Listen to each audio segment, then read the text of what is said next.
Phoenix Police Department since 2013. We continue to grieve them, and I honor them in this space. The city of Phoenix has the opportunity to stand with the community members to lead with stark accountability and transparency. Increasing the Phoenix police budget will do the exact opposite. I am demanding a 25% decrease in the budget for the Phoenix Police Department. I believe the $1 million increase in the department's proposal should go to serving funding programs like Head Starts across the city, after-school programs, and extensionally better funding the undocumented relief fund. It is vital that City Council looks towards efforts that will enhance and support the health and safety of our communities instead of efforts that are designed to oppress and destroy them. The City of Phoenix should not pay for collaboration between the police department and ICE. We demand this collaboration, and this council should not support it. The City of Phoenix should not pay to increase the pay of one of the most lethal police departments in this nation, and the city should not support it. The citizens of Phoenix should not pay to increase the budget of a department that stands opposition to transparency and accountability, and the city should not support it. I stand in full opposition to this budget proposal, and I demand that the City Council stand with me. You do not build community by funding those who are mobilized against it. You do not stand in solidarity with the Black citizens, Indigenous citizens, Brown citizens, LGBTQ citizens, and our city citizens with disabilities and our families if you reward those who are continuously responsible for our bloodshed. You are not for community if you do not oppose the proposed budget. Thank you. Sean will be followed by Rowdy Searing. Mayor Gallego and members of council, I've lived in the Garfield neighborhood for about 6 or 7 years now, and I'll just say I've never seen anything in that neighborhood like I did Sunday night.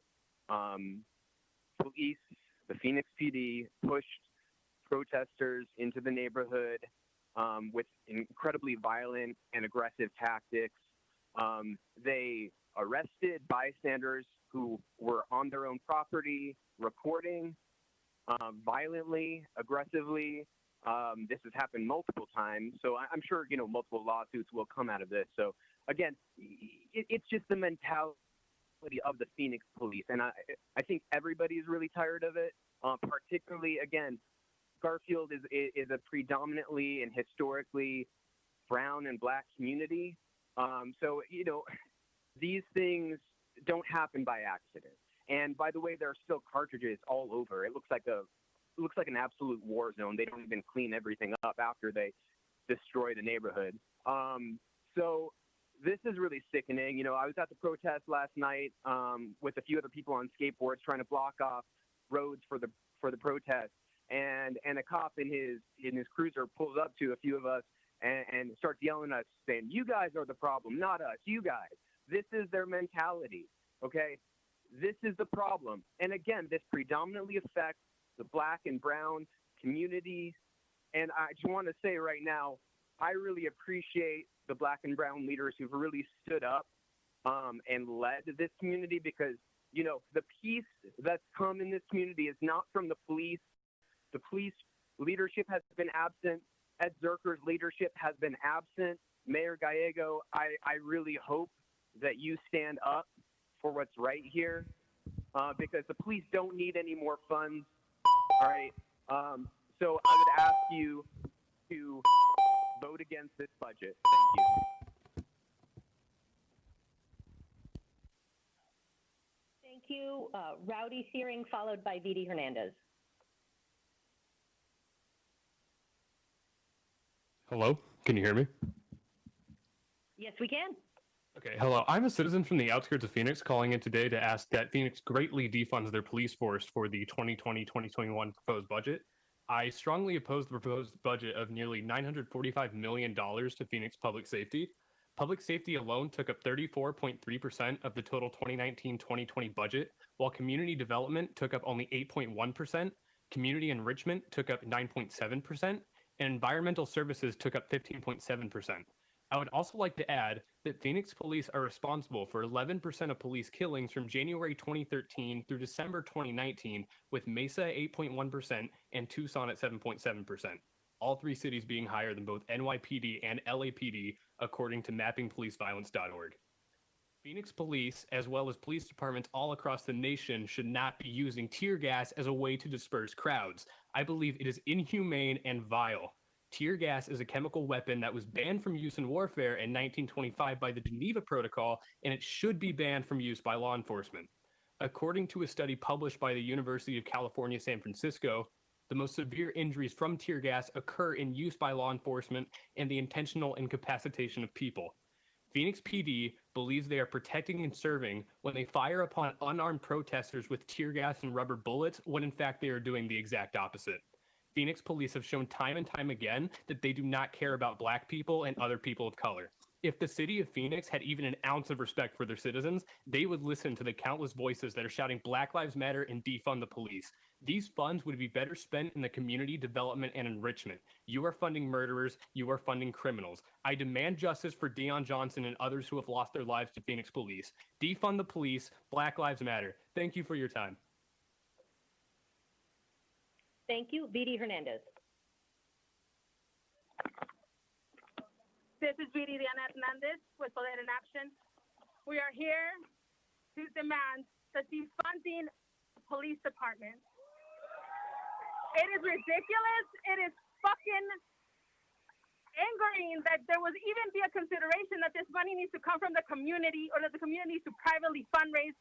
That is an insult to the pain, to the grief of the community.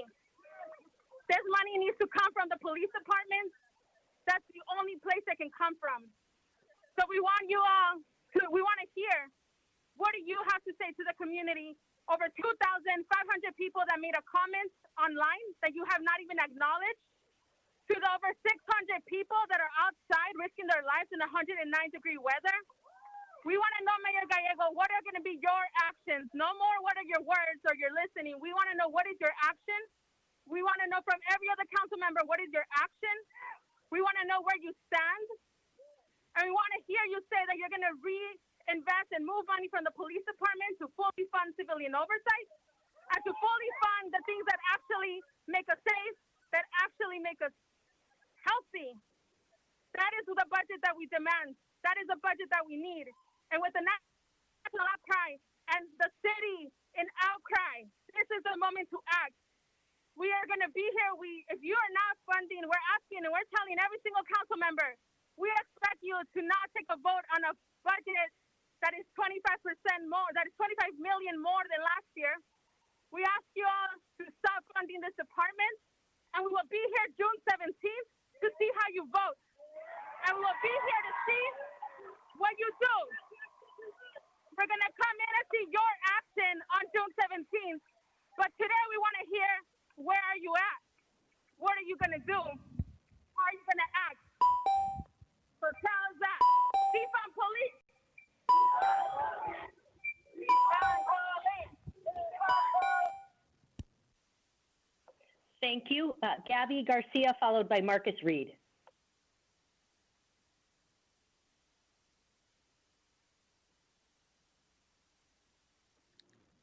Hi, can you hear me okay?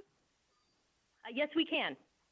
Okay, perfect. My name is Gabby Garcia. I'm a resident of the Woodlawn Park neighborhood. I've been in Central Phoenix for about 3 years now, and I just wanted to come on here and just state that I think that the City of Phoenix should strongly reconsider the proposed budget for the allocated funding for the 2020-2021 year. The police department is statistically ranked one of the highest in the country for cases of police killing civilians. The police forces across the country have proven that diversifying and implementing various trainings have not and will not end police brutality. The City of Phoenix needs and deserves policing alternatives and investments in mental health and trauma services, education, and after-school care, adequate housing, healthcare, and employment opportunities. I strongly suggest that you reconsider reallocating that funding for the following year and really work towards putting those into new policies and programs that will create and sustain a safe community. Thank you. Thank you. Marcus Reed, we tried Marcus earlier and we were hoping for better luck now.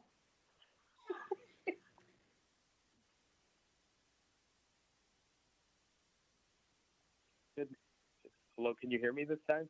We can hear you this time. All right. Okay. Here we go. So I'm just gonna add my story to what's to everything today. So I was born into a family that was likely one missed hour of work away from being homeless.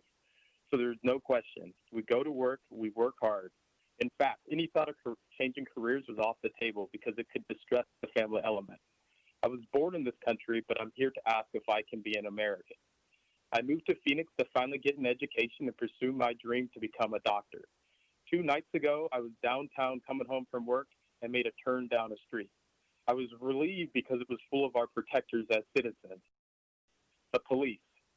Some guy near me said police need more than 6 months of training. Though many of the police returned to small cuts amongst their groups, this angered a few of them. I let the guy cross the street in front of me to allow him to voice his complaints to the police unabridged to my presence. When I crossed the street behind him, the police locked eyes with me and racked their shotguns as to intimidate me. I have over a 4.0 grade point average. I have poured in multiple hours of volunteering in hospitals in the community. My grandfather told me a story about how he frequently had to run home from work at night. He had to hide from the local police under the direction of the KKK in Texas after working on the railroad all day. I found myself reliving this moment after Ducey's order the other night. Although I was not in a big group of people, although I was walking home from a hard day's of work, I knew my livelihood and future was at stake if I were subject to their arrest, first ask questions later behavior that is being displayed in this city. So I ran and hid in the same place, different city that my grandfather hid in. I did nothing wrong. Why is the police force chasing me? Why are they threatening my life with their weapons? So I'm here to ask, can I be an American? This review board is only a small step in the right direction. Should I have at least one right left on American soil, freedom of petition, I would argue that the CRP is a small price to pay for the rights that are supposed to be afforded to all of us. Thank you. Thank you. Madison Stratford, followed by Aiden Polito. Yes, we can. Okay, great. My name is Madison. I'm a constituent in 85021 and Native Phoenician. I am an ASU educator and white woman who has been the victim of overly aggressive policing tactics that left me with PTSD. I cannot imagine how my situation would have ended had I been a person of color. I'm strongly opposed to the 900+ million budget for the public safety department and suggest we redirect a portion of those funds to community development and enrichment, as well as the civilian review board. I currently live off 19th Avenue in Northern and see the firsthand effects of mental illness, poverty, drug addiction, and I do not believe that our resources are best spent on the police. I think we need more funding for resources that directly assist the most vulnerable and not resources that criminalize them. We have enough police. We need more funding for education and community outreach. I am in strong opposition to the proposed 900+ million for the public safety department for the 2020-2021 fiscal year and would like to see a portion of these funds reallocated to community development and enrichment. Thank you for your time. Thank you. Aiden, followed by Eric Youngdahl.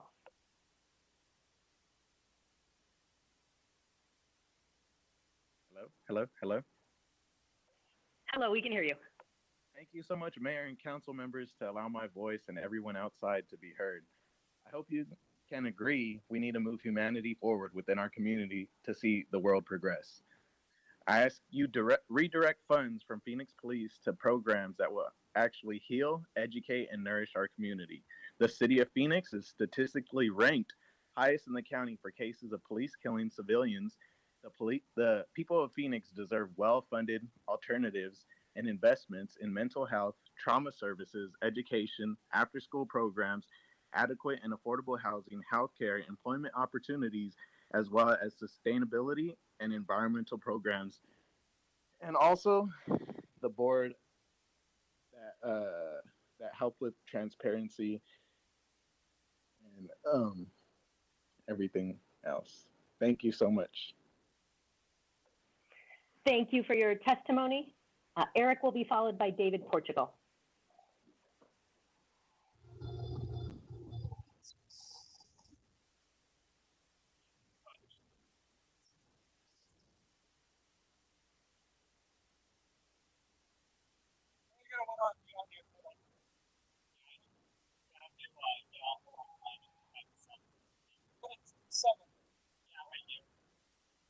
Eric?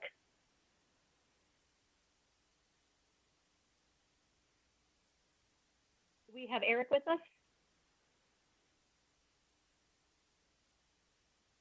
Okay, David Portugal, followed by Oscar Messina.